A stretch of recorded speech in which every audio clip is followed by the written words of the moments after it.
Thank you very much. This is a very exciting project. We're going to do something that will go rapidly, relatively inexpensively, and will make it better than it ever was, frankly. It'll be something that people are going to be very proud of. Along with, in the bigger picture, a place called Washington, D.C.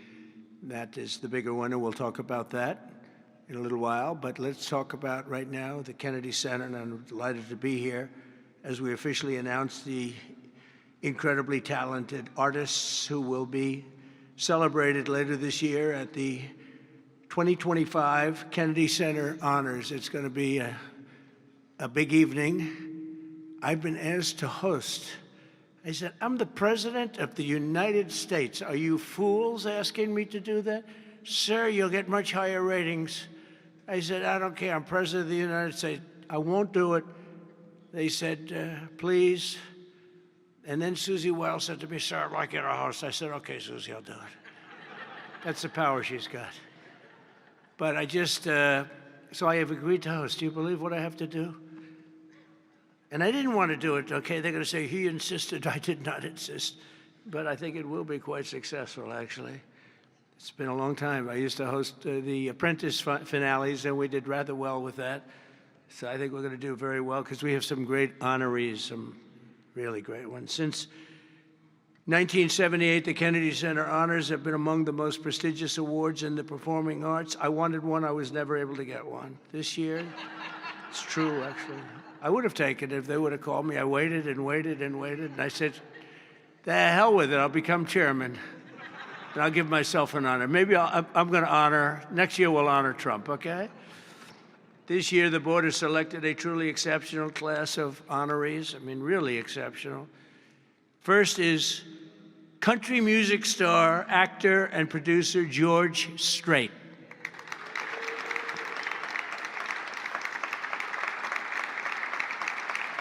Great. Over an extraordinary 4-decade career, George has sold more than 120 million records worldwide, amassed 60 #1 hits, wow, and produced 33 platinum certified albums, more than any other living American. That is amazing. He's believed by millions of people to just be as good as you can get, and he's beloved by hundreds of millions of people all over the world. He's really something, and they call him the king of country, and we know him very well, George Strait. Okay, please. Oh, it looks nice. You're a good-looking guy. I hope he still looks like that.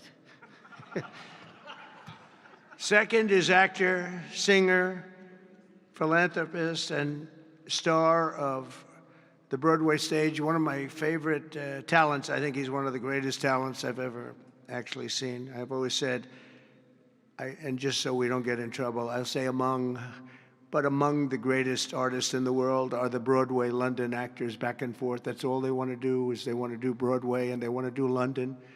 They want to do 8 shows a week, including matinee on Wednesday. And if you said make a movie, they can't even think about it. If you say go on television, they don't want to. All they want to do is be on the stage, the live stage, and it's amazing. But I've always said that the most talented people. And this man may be the most of all. Michael Crawford is being honored. Michael was born in England in 1942. He made his Broadway debut in 1967. I was there. I shouldn't say that, but I was there. It seems like a long time ago. And he became an international sensation in the 1980s for his original portrayal of the Phantom of the Opera, one of the greatest ever, ever, ever, ever. You don't see him like that very often. Winning him the esteemed Tony Award for Best Actor in a Musical. He's won so many awards. Michael is truly a generational talent, had a voice that was unbelievable. It was unbelievable. There's never, I don't know, Luciano Pavarotti had a very different voice. The power was incredible, magnificent. Michael had a different kind of a voice. These are just unbelievable talents. But Michael is very special and one of the greatest roles in the history of Broadway, and nobody did it like him. Michael Crawford, thank you very much. Great guy. Next, we look forward to honoring three-time Oscar nominee, Golden Globe Award winner, an action movie icon, and a friend of mine. He's a very unique man. He's somebody that doesn't do these things. I said, I wonder if he'll accept, because some people don't really want to be honored. They don't care. But he was very honored to be honored, I will tell you. He's a very special guy. A real talent, never been given the credit for the talent. There was nobody else could have done the roles that he did like he did. I'm not even close, and they've tried, and they didn't work out too well. His name is Sylvester Stallone.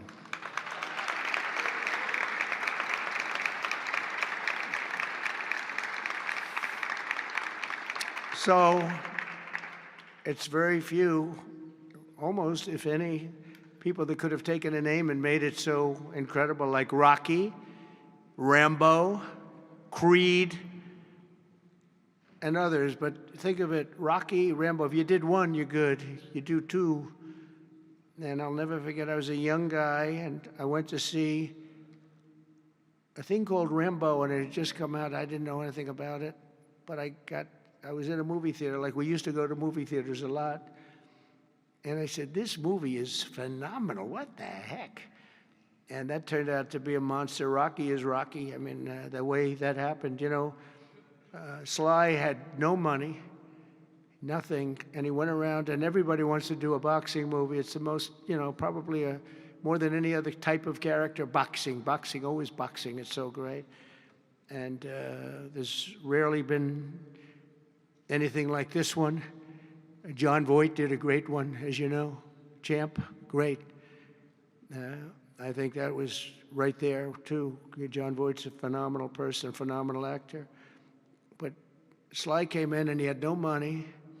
He wrote a script, along with thousands of other people writing scripts on a boxer. And for some reason, a studio picked up this and liked it. And Sly he's in an old car that he came in from Brooklyn, or someplace in New York, but I think Brooklyn. It barely made it to California. He was sleeping in the car. I mean, he had nothing. And he wanted control over who the actor was going to be, because he said it can't be successful if you're going to pick a movie actor with a bad build, okay? A nice face, but a bad body. And he said, I can't have these guys, because he's a tough cookie, and he knew exactly what it took. He knew what a boxer's body was. So they brought him one, and I won't tell you who it was, but it was a big name. But the chest wasn't exactly what you need. One shot, and your heart would pop out. That wasn't too good. Then he did another one. He was fat, sloppy, but had a good face. Then he did another one, and another one, and another one.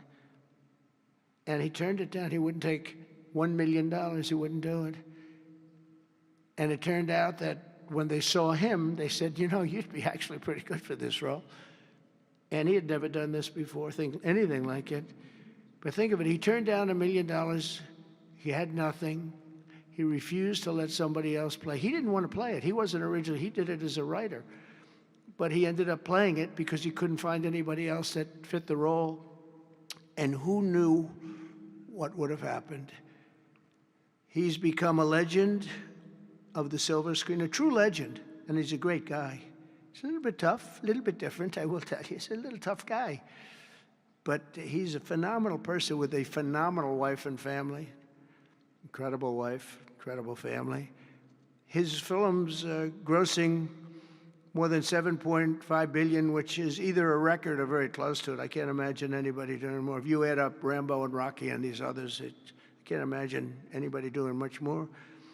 7.5 billion worldwide over the course of 6 decades. And Sly is a pillar of the really American pop culture and a Hollywood superstar like few others, and one of the biggest names on the Hollywood Walk of Fame. In fact, the only one that's a bigger name on the Hollywood Walk of Fame, they say, is a guy named Donald Trump.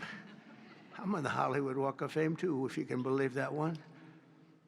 But he's amazing. He's really amazing. And he's actually a great actor. Fourth will be together celebrating one of the most revered singers of the American disco era, Gloria Gaynor. Best known for her chart-topping 1978 hit, I Will Survive, Gloria won the 1980 Grammy for Best Disco Recording, and her song was inducted into the National Recording Registry in 2016. 4 decades later, Gloria won a second Grammy in 2020 for her gospel album, Testimony, which is incredible. Truly a historic achievement, not only in terms of the years that have gone by to be great that long, but to have the two top of anything in that span of time, and with that kind of period between, is pretty amazing. But I will say that I Will Survive is an unbelievable song. I've heard it, like everyone else here, thousands of times. And it's one of those few that get better every time you hear it. And nobody can sing it like her. And that's an honor. So, Gloria Gaynor, thank you. Thank you very much. And finally, we'll be honoring one of the greatest rock bands of all time, KISS.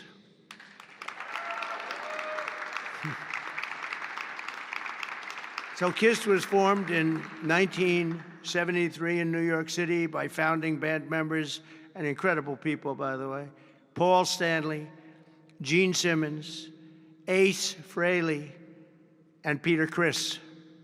KISS became a global phenomenon, sold more than 100 million records worldwide, and produced 30 gold albums and lots of other things they produced. They made a fortune. And they're great people, and they deserve it, and they work hard, and they're still working hard, and it's an honor to present KISS. Thank you very much. Got it? Yeah. Thank you. And they're going to do something very special. KISS is going to be here on a little bit before the show. I think they're going to do something very special. We're going to have a good time.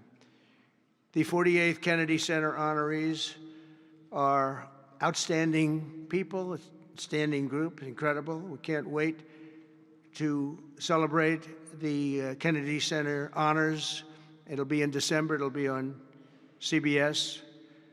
In a few short months since I became chairman of the board, the Kennedy Center, we have completely reversed the decline of this cherished national institution. It was being run down. Money wasn't being spent properly.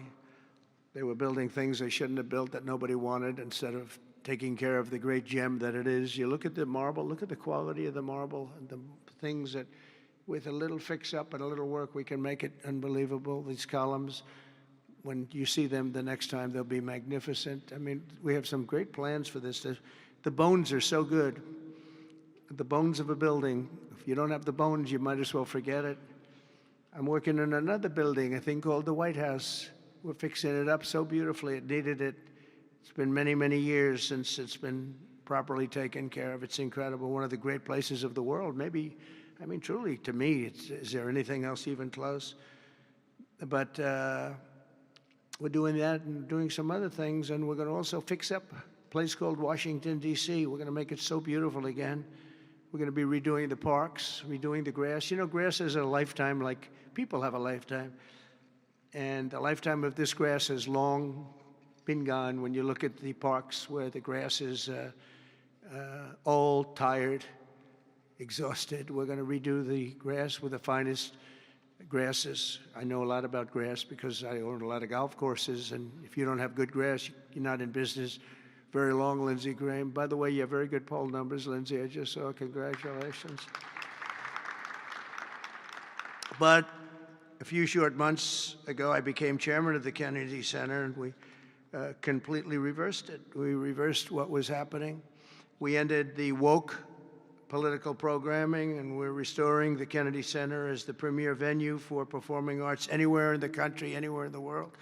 This has the potential to be anywhere in the world. We're going to make it something that people can't even believe. We have some unbelievable plans, and ultimately, it's about the talent you get. Though, you can have a beautiful building. You can have nice marble walls. You can have nicely done columns, as I was saying. But if you don't have the talent on the stage, and we're going to get the best talent in the world.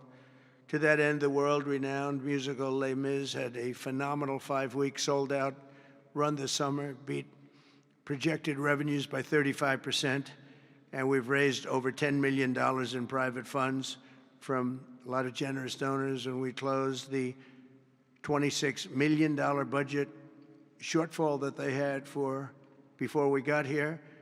And with the help of Congress, we secured the critical funding necessary to rebuild the building, and we're going to get all brand new, highest level seats, magnificent seats, and it's going to be all new. We could have taken the existing ones and do a little paint job, a little fabric, but it's not the same thing. So we'll be taking out next season. All of the seats will be taken out. The room is being completely rebuilt, and I just want to thank the Republicans in the Senate, headed by Lindsey. In that case, Lindsey was she's a big fan of this building. And they got a record $257 million that's going to go toward renovations that the building really needs. And all of the exterior is going to be incredible. It's going to be exciting. So I thank you very much, and thank all of your Republican senators. I don't think we had too many Democrat votes, probably. You never have. We don't have Democrats voting even for crime.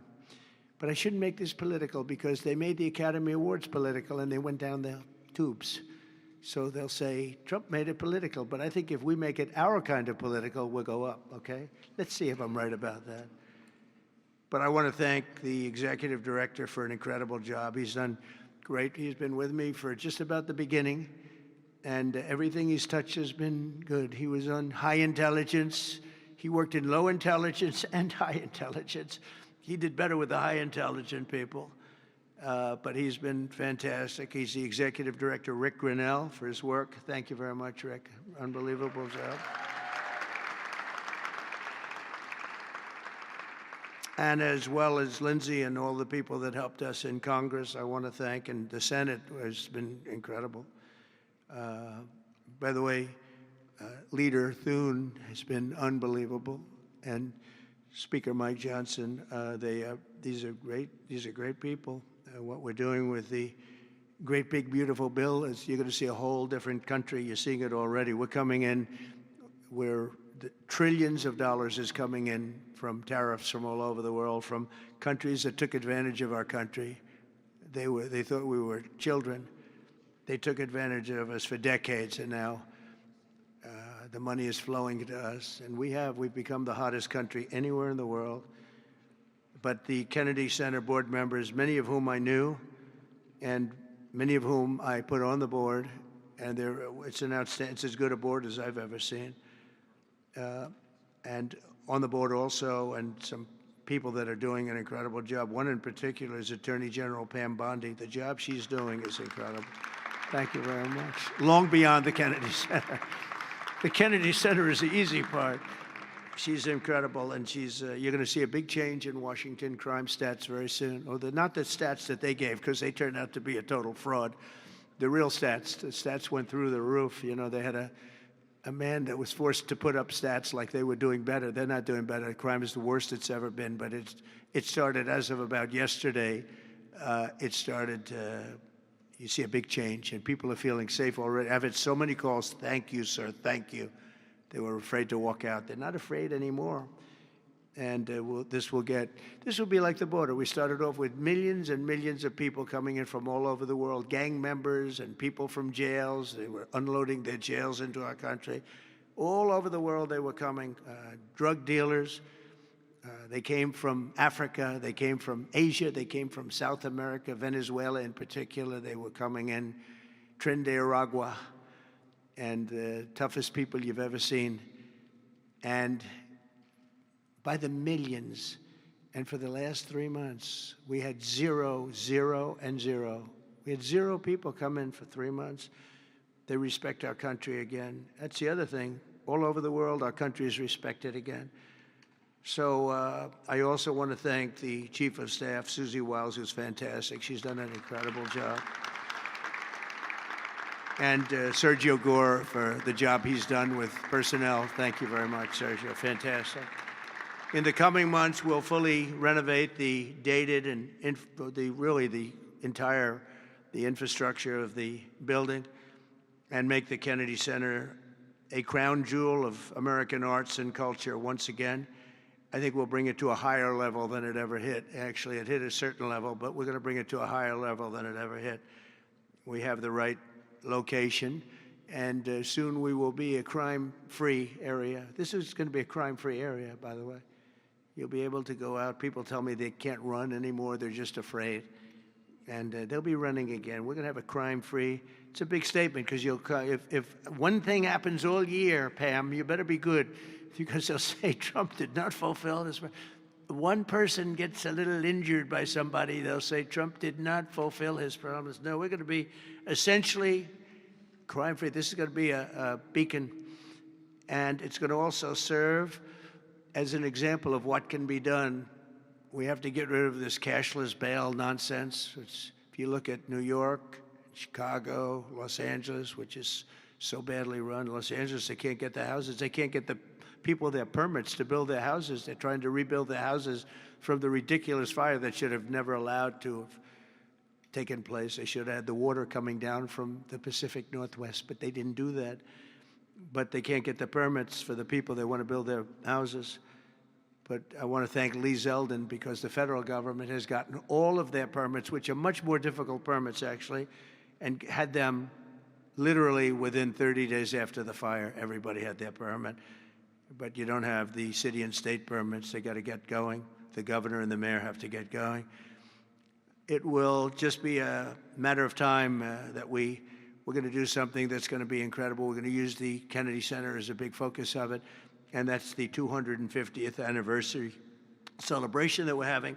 So it's 250 years. So we have the Olympics, we have the World Cup, and we have the 250th anniversary celebration, all in this administration, and it's an honor that we were able to not be allowed to do what we were illegally and what we were supposed to do, and that was we had a great election in 2020. We won the election by a lot, but it was a rigged election, and we had to wait 4 years, and we waited 4 years, and it's interesting because I got the Olympics and I got the World Cup. I can't claim that I got the 250th. That one's a big one, but I happen to be here. But I got the Olympics, I got the World Cup, and I said the shame of it is that I'm not going to be president when it happens. And lo and behold, look what happens. We have some bad things took place, and now I'm going to be president for the Olympics. I'll be president for the World Cup, and the 250th is going to be maybe more exciting than both. It's a great celebration of our country. We're going to be using this building for a lot of the celebration having to do with 250 years. But as I said earlier, I'm determined to make Washington, D.C. safe, clean, and beautiful again. It's going to take place very rapidly. Be prepared. And a big part of that's going to include the Kennedy Center. So thank you very much. And I want to thank everybody for helping us. This is mostly the group right here. They're young, they're smart, they're ambitious, they want my job. Someday one of them will probably have it. But we have a great group of people that are putting this together, and they're also helping us with Washington, D.C. We're going to make Washington beautiful. We're going to redo roads. We're going to redo the medians, the pavers, and the medians all throughout the city. We're going to take all the graffiti off. We're going to have to remove the tents and the people that are living in our parks. We're going to be redoing the parks, the grasses and all. We're going to be going to Congress for a relatively small amount of money, and Lindsey and the Republicans are going to be approving it. I don't know about the Democrats. They don't approve anything. It's amazing. It's like they just don't want to vote for anything. They've got the yips. You know, in golf they say the yips. The Democrats are afraid to do anything because they don't want to be criticized. But fighting crime is a good thing. We have to explain.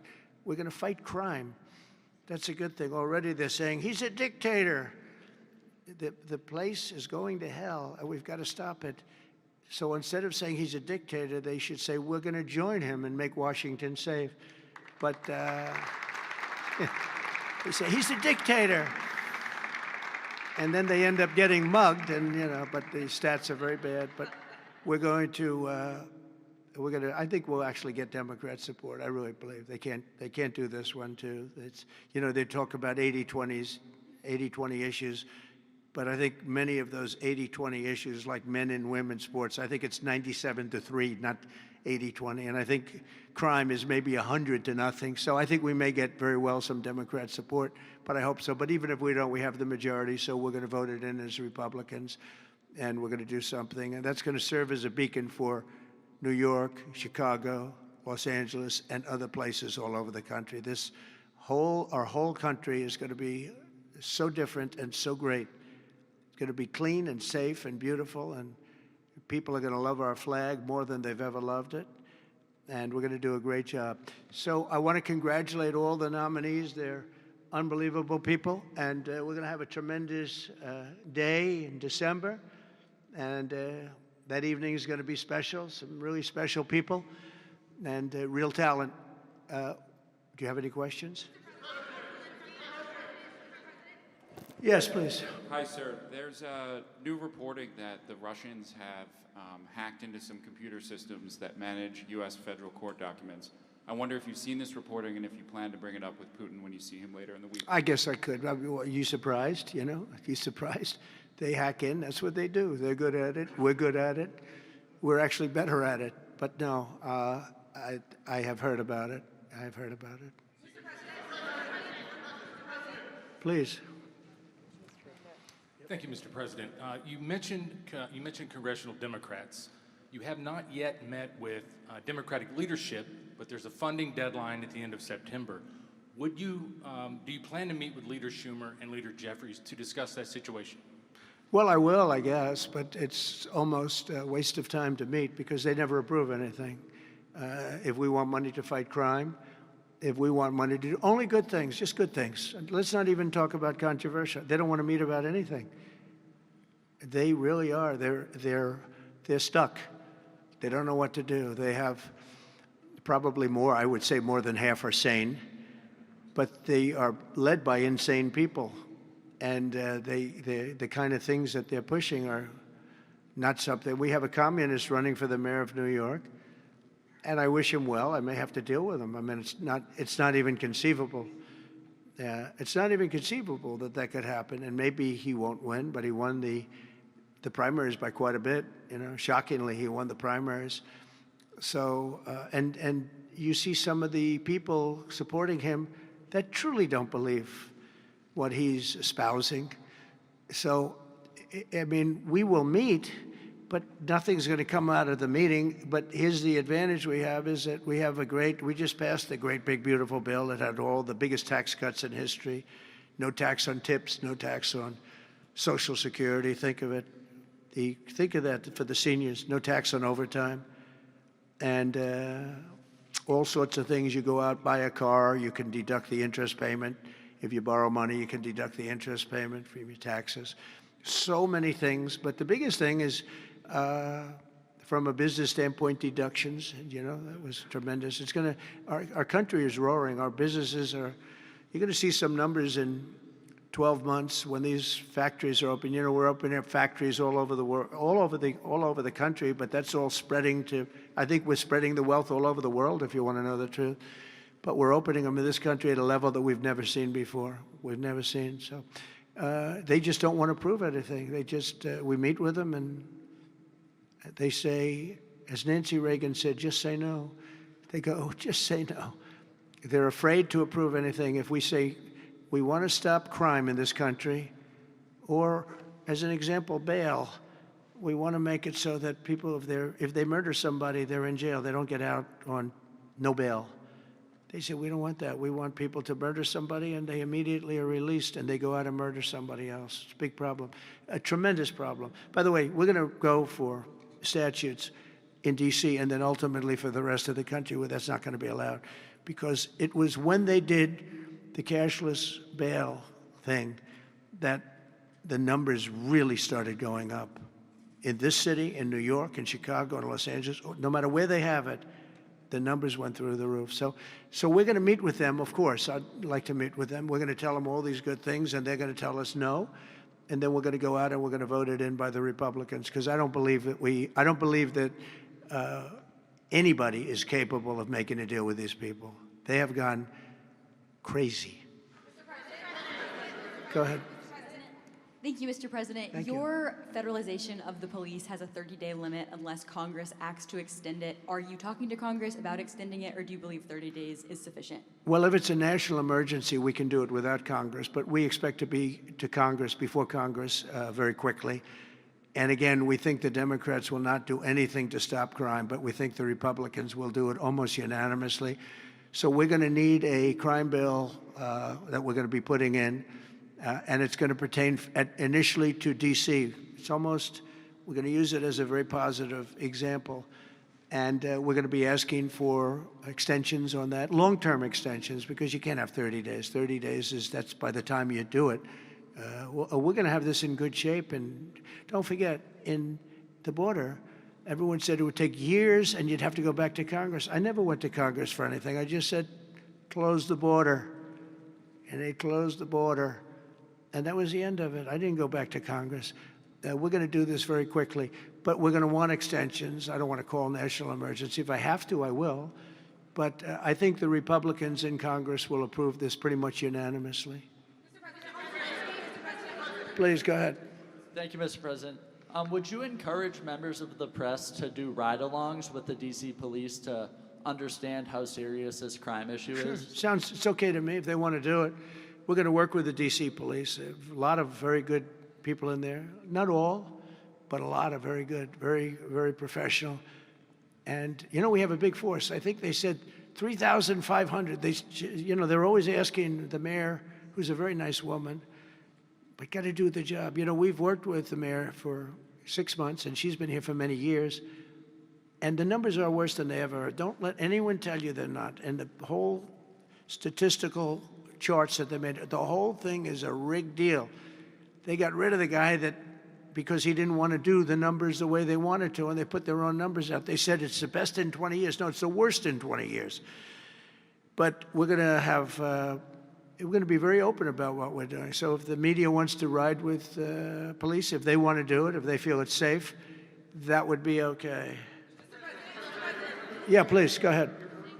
Sir, with President Zelensky. Thank you, Mr. President. Mary Margaret with Daily Wire. 2 questions on D.C., if that's okay. How do you feel about Mayor Bowser's level of cooperation and her choosing to advocate for D.C. statehood right now? And Well, the statehood, let me do that one first. Statehood is ridiculous. We want to straighten the place out. Statehood's ridiculous. It's unacceptable. It's the Democrats want it because the Democrats have, about 95% in this little area. Even I didn't get it very much. They want that. They want to pick up 2 senators, and it's not going to happen. It's not going to happen. And that's the least of the reasons why, by the way, but that's one of the reasons why. What we want to do is make Washington, D.C., the greatest, most beautiful, safest capital anywhere in the world, and that's going to happen. I mentioned the word bones before. The bones here, we have the greatest bones. When you look at that Supreme Court building, I think it's one of the most beautiful buildings. When you look at some of the buildings here, it's so magnificent, and everything's good, but it's just dirty and not properly maintained. It's not taken care of. Potholes in the roads. All of it's going to happen very quickly. We're going to seek a relatively small amount of money for fix-up, and we're going to put it out to bid. And we have great contractors here, great road builders, everything. And we're not ripping roads apart so they're closed for 4 years as they redo the concrete bases. And you don't need that. We need a beautiful topping by a very talented asphalt-type person, somebody that does the job. We go out, when I get contractors, I use great contractors. To me, great contractors are very special, like a great surgeon, like a great teacher, like a great nurse.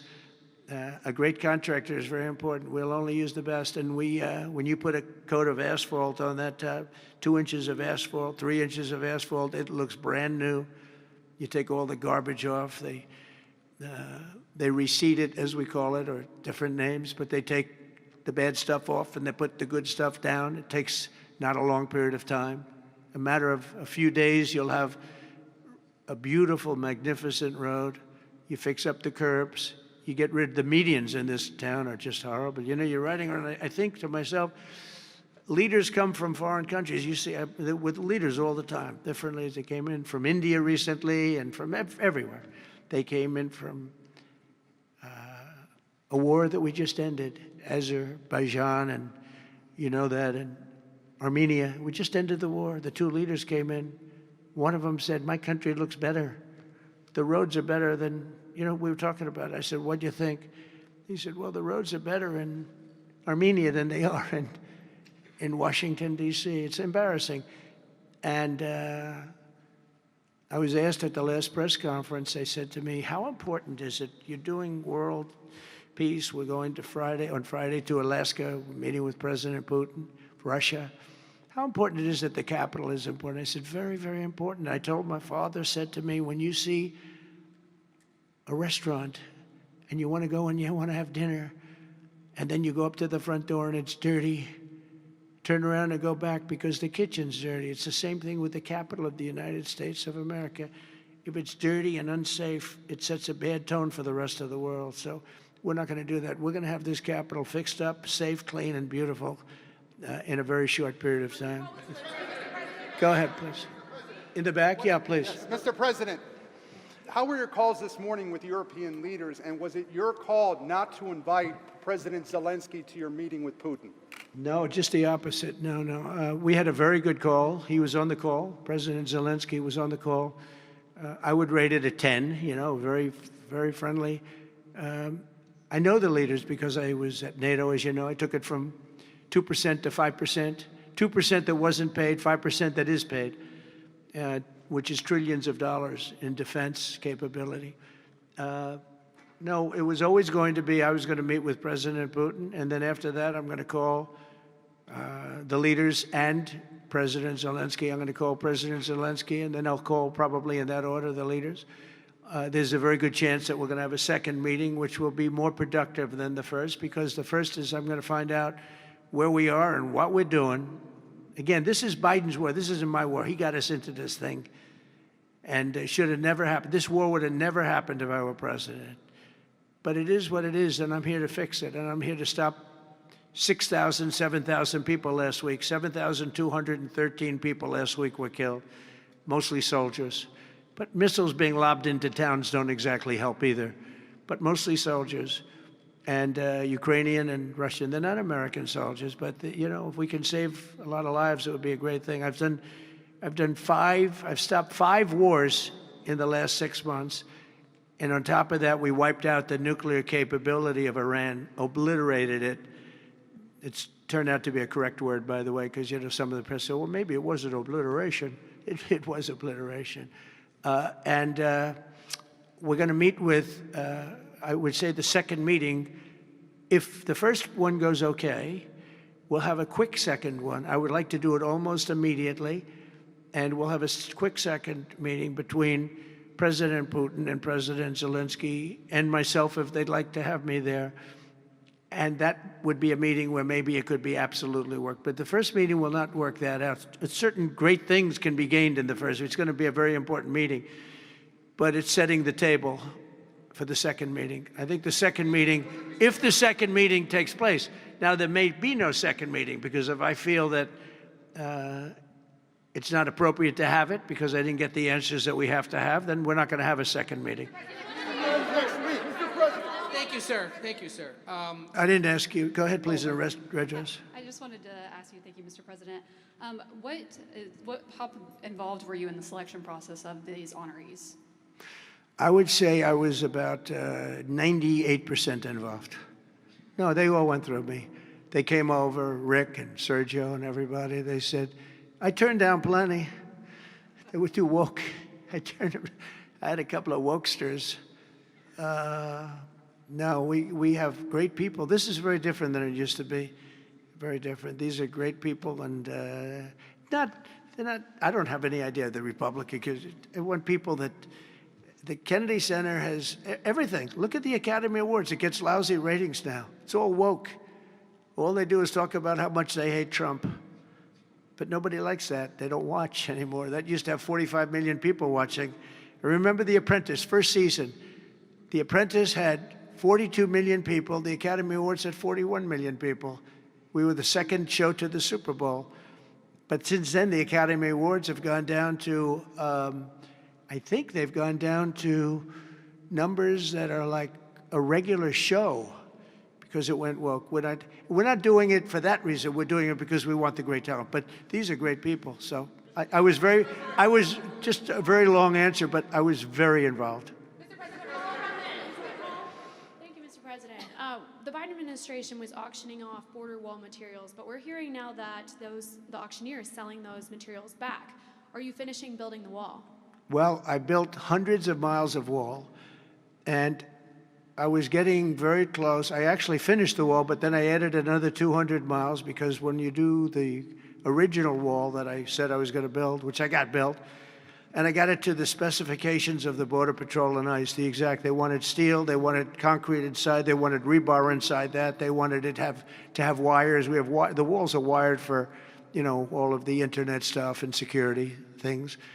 And we built it hundreds of miles. We did great. That's one of the reasons, even now, we're able to have such good numbers at zero, or essentially very little people coming in.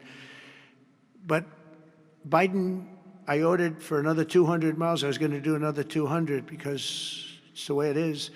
And we're all set to do it. Then we had the bad election result, the horrible, what happened to our country, what they've allowed to happen to our country. And we are taking now that wall back. They sold the wall. Now, this is expensive stuff. Hardened steel, very expensive. 9,000-pound concrete and rebar. Rebar is very expensive, the hardest rebound. No, it's very, very hard to cut. You have different materials. It's very hard to cut because they cut it down if they can. It's very hard to cut. And Biden sold it for pennies on the dollar, 3 cents on the dollar, 4 cents on the dollar. He sold it. And I said, these guys really don't want it. That was when I first realized, when I saw the wall was being put up, because we could have finished the rest of the wall in about 4 weeks, anywhere from 3 to 4 weeks. It was all set to go. It was laying down, ready to be put up. The foundations were, and they took over, and they said, we're going to sell the wall. And they sold it, as you know, for pennies on the dollar. Well, Pam Bondi's been working very hard on suing that company, and I think they reached a settlement where we're taking the wall back. But they stole the wall from us. That wall is so expensive to build, and we had it, as you know, hundreds of miles of it, and they came along and they basically sold it for scrap. And what a shame that is. But that was when I first realized that these people actually want to have open borders. And no country has poor countries don't have open borders. No, we had open borders where people just walked in. It didn't matter what they looked like, who they were. We had 11,888 murderers, half of whom killed more than one person. Literally killed more than one person. And this is who we took into our country. So the wall is the least of it, but we're going to take the wall back. We're paying a small amount of money, as I understand it, to get it back, to get rid of the litigation. We'll take it back. We'll put it up. Yeah.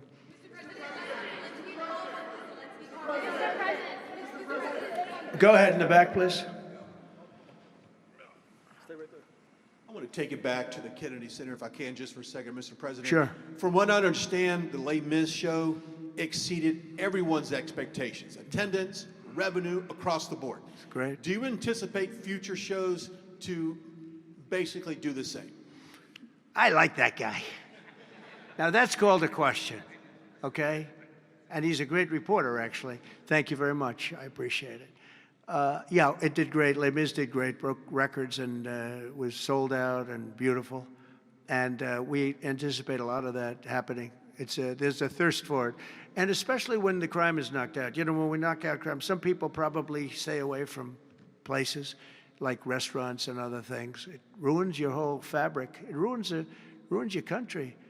And when somebody thinks they have about a 25% chance of getting mugged, they say, let's not go to restaurants tonight. We're going to make it so that they have no chance of getting mugged. And it's going to happen soon. And yeah, we think we're going to have a lot of very successful evenings here. Please. Will Russia face any consequences if Vladimir Putin does not agree to stop the war after your meeting on Friday? Yes, they will. Yeah. What will the consequences There will be be? consequences. Sanctions, tariffs? There will be, I don't have to say, there will be very severe consequences. Yes. Yeah, please. Can I ask you a question about the Fed? Right next to you, please. Yeah. About the Federal Reserve? Oh, Federal Reserve, my favorite. Posted yesterday Too late. that you're He's too considering- late. You're considering suing Jay Powell. Can you update us on your thinking about that and tell us where you are in your search for a new chair? Well, he took a building that could have been painted and fixed, like we're going to fix this building for very little money. And that was in better shape. He took a building and what they did to that building, they built a basement under the building. It didn't have a basement. This is simple to understand. The building is right next to a thing called the Potomac River, the beautiful Potomac River. That means lots of water. And the water is right under the building. And they decide to build a basement under the building in the Potomac River. So in order to do that, you need the biggest pumps that God ever created. And they were pumping their hearts out, but as big as those pumps are, you can't pump it fast enough because it's the Potomac River. If the pump were bigger than this room, you couldn't pump it. But they tried, and they've been building a basement. And I said, why did you want to build a basement? I thought it would be a good idea, sir. A basement is the least valuable floor in a building. I know a lot about real estate. The least valuable thing is the basement. And you don't build a basement under a building that is 2 feet above the river that's right next door. You know, it's right near the river. People don't realize the river's right out their window. And that's the beginning. They did just a terrible job. Instead of, I could take a ceiling like this, they'd rip out the ceiling because they see a crack. Let's rip out the ceiling. And I would fix the crack, and I would paint the ceiling. And under the ceiling, they put the most incredible protective material. They go out by 3/4 inch, brand new, gorgeous 3/4 inch plywood and sheetrock, hardened sheetrock. And they had it all over the building. So if a little piece of flake came down, but the problem is when they took the ceiling down and it would hit, they spent millions of dollars on protective material that you didn't have to spend anything. He could have done that job for $25 million, and they spent $3.1 billion. He said 2.7, but it's really 3.1. They just don't want to include one of the buildings in the deal. But it's going to be much more than that. And I think he'll be long gone by the time it finishes because they've got a long way to go. And then I hear they want to hire 3,000 economists. What are they going to do? And he got it all wrong. He's too late. We call him Jerome Too Late Powell. It will live with him forever. I believe that name will live with him forever, along with the name Pocahontas and some of the others. He worked closely with Pocahontas, by the way. She's another beauty. But we have a real problem there. They're way over budget, and they did a job that shouldn't have been done. It was unnecessary to be done. I could have gotten the greatest wallpaper anywhere in the world from the finest stores in the world. I could have fixed up a wall a little bit. It would have taken about 2 hours. And covered it with the most magnificent silk and most magnificent paper for thousands of dollars as opposed to tens of millions of dollars. What a shame it is that they did. But they would take down areas of the building that shouldn't have been taken down. They could have literally been painted, and they didn't do that. So they've got a long way to go. And I think it's just grossly incompetent, but not quite as incompetent as his decision not to do interest rates, take down interest rates, because just like they shouldn't have taken down a ceiling, they should take down interest rates. Every point costs us $360 billion a year. Think of that, $360 billion for 1 point. And we should be down at 1% because we're the leader of the world. We were always the lowest interest rate until like a certain time ago, decade, couple. But we were always, because we were the United States of America. So even if the country was run badly, we were considered like to be super prime. And now he's got us in a bad place. So we're paying $360 billion a year for each point.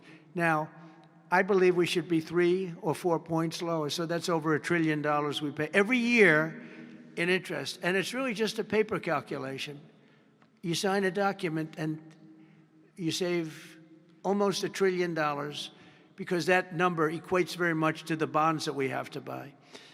But despite that, we're powering through it, and we have the greatest economy maybe we've ever had. But the housing sector, people aren't able to get good mortgages. They're paying too much because of Jerome Too Late Powell. He's truly incompetent. And we'll be making another, we put a very good man in temporarily in the one spot because one of the people that was appointed by the Democrats left early. And I heard left because that person wanted lower interest rates. And I heard quit, but I have no idea. I'm sure she won't say that. I'll be naming a new chairman sometime within the next, I think I'll name it a little bit early, the new chairman. I'm down to 3 or 4 names, all good, all great. The problem is you name them and then they turn out to be not good. That's happened to me a couple of times. You name somebody, they tell you everything you want to hear, and then they go in and they turn out to be not good. I mean, he told me everything that I thought was appropriate. He turned out to be a stiff, you know, real stiff. But other than that, I think he's doing a very good job, yes. Okay, maybe 1 or 2 more. 1 or 2 more. Yes, sir, please. Go ahead. Mr. Looks President, like Scott Bessent. Are you the Treasury Secretary? You don't want me for Treasury. I trust don't me. know. I don't know. You look like you could do a good job. Go ahead. I keep my family budget okay. Sir, when you meet with Vladimir Putin Friday in Alaska, Yeah. do you believe you can convince him to stop targeting civilians in Ukraine? Well, I'll tell you what. I've had that conversation with him. I've had a lot of good conversations with him. Then I go home and I see that a rocket hit a nursing home or a rocket hit an apartment building and people are laying dead in the streets. So I guess the answer to that is no, because I've had this conversation. I want to end the war. It's Biden's war, but I want to end it. I'll be very proud to end this war along with the 5 other wars I ended.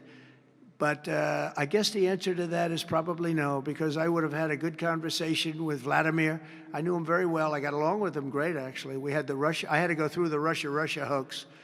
And it was actually, it was a strain on the relationship. I actually told him, I said, you know, they got this phony investigation going on, Russia, totally phony, created by Adam Schiff, Shifty Schiff, and Hillary Clinton and the whole group of them. And it made it very dangerous for our country because I was unable to really deal with Russia the way we should have been. I'm looking at Pam because I hope something's going to be done about it. These people put our country at great danger. And Adam Schiff, it was all made up. It was a hoax. The Mueller report came out. They all hated me. They had 18 Trump haters. And they said I did nothing wrong. They couldn't believe, they couldn't find anything. After years of investigation, it was all a hoax.